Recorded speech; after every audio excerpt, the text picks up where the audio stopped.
Hey, I'm Captain Andre Freinberg with the U.S. Army. I'm here with One Republic on tour, about to go behind the scenes to look at some of the tech and logistics that goes into putting a big rock show together.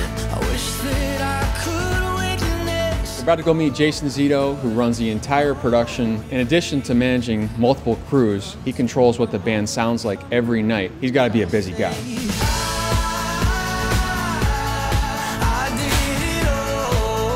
Nice to meet you. Jason, can you tell me a little bit about production from your perspective? So as production manager, my responsibility is general overview. So the key to my job is delegation. From lighting, sound, staging, rigging, there's all of the trucking, all the transportation, and everybody's broken up into their individual roles. I've got company command experience. It's a parallel between what you do with production management, and whether it's a rifle range, whether it's a convoy. To get something underway, it's always a production. So on top of being the production manager, I also handle front of house for the band. We're gonna take a walk out so I can kind of show you what's going on out there.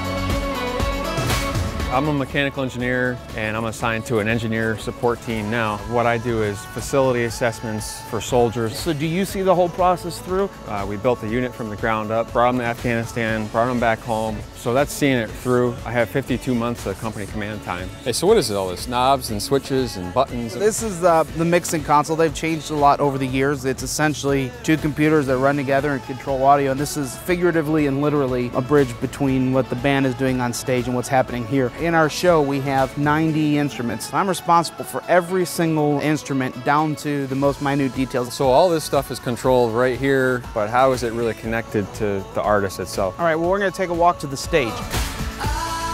Basically, that signal is coming from here and it comes up into my distribution rack, and from there it gets fed to the loudspeakers. This mixing console is strictly for the bands. They need to make sure they can hear their voice louder, so they can make sure they're on pitch, and there's click tracks to make sure they're in tempo. So all this stuff, all these people that are doing these things for you, how do you set them up for success? You know, that's a good question. I think that you have to actually give them the tools they need and empower them. This is your job. I have to rely on their expertise. I can't be an expert in everything. Right. So in the same way, I have to rely on my troops to do their jobs, but maybe I dabble in a little bit just to check occasionally. Same here.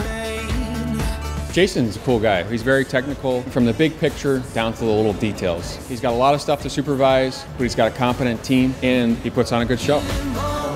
I swear I lived